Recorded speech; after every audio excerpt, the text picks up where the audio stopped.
Once upon a time, in a grand and prosperous kingdom, there lived an emperor who cared for nothing but fine clothes. He loved to dress in splendid garments, changing his attire so often that he was known not for his wisdom, nor for his deeds, but for his luxurious wardrobe. Every hour of the day, the emperor sought a new outfit, and his greatest joy was to parade before his subjects, basking in their admiration. One day, two swindlers came to the emperor's city. They claimed to be master weavers, skilled in creating the most magnificent cloth ever seen. This fabric, they said, had a magical property. It was invisible to anyone who was either unfit for their position or hopelessly foolish. Word of this wondrous cloth quickly reached the emperor's ears, and he was eager to possess a suit made from such an extraordinary fabric.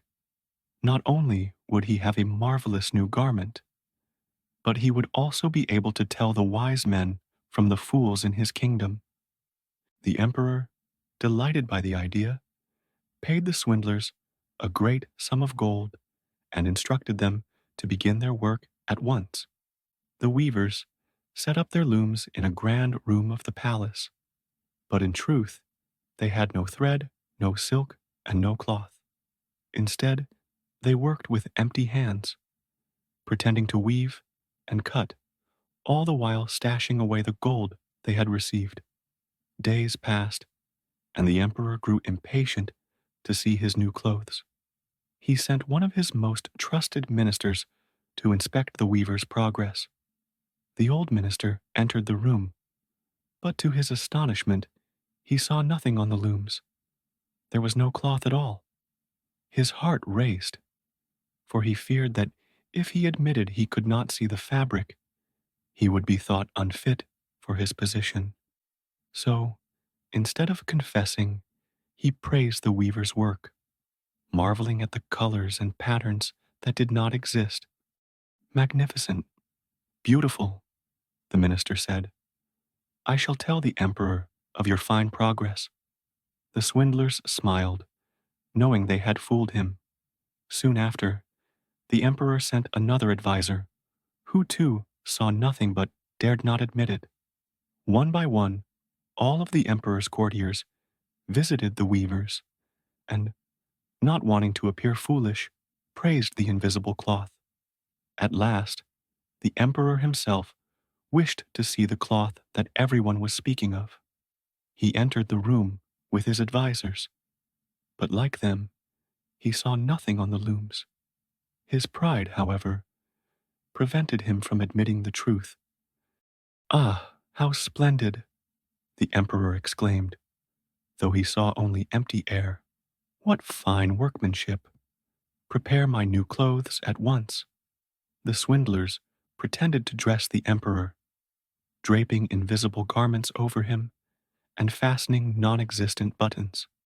These are the finest robes you have ever worn, Your Majesty, they said.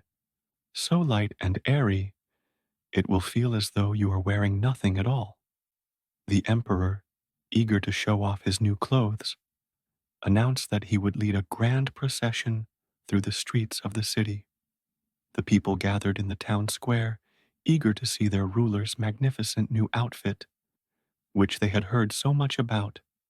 But when the emperor stepped out of the palace, wearing nothing but his undergarments, the townsfolk were puzzled. None could see the clothes, but fearing they might be thought foolish or unfit, they said nothing, instead cheering and clapping for the emperor. Look at the emperor's new clothes. How grand they are, the people cried, though each one of them thought the emperor was wearing nothing at all. Then, a small child, innocent and unafraid of what others might think, pointed at the emperor and shouted, "But he's not wearing any clothes." The crowd fell silent. One by one, the people began to murmur, "The child is right. The emperor has no clothes." The emperor blushed with shame, for he now realized the truth. The swindlers had deceived him, and he had paraded through his kingdom in nothing but his pride. Yet, too proud to stop the procession, he continued walking through the streets, his head held high, while his ministers and courtiers followed behind, pretending nothing was amiss. And so, the emperor learned the hard lesson that vanity and pride can blind even the wisest to the simplest of truths.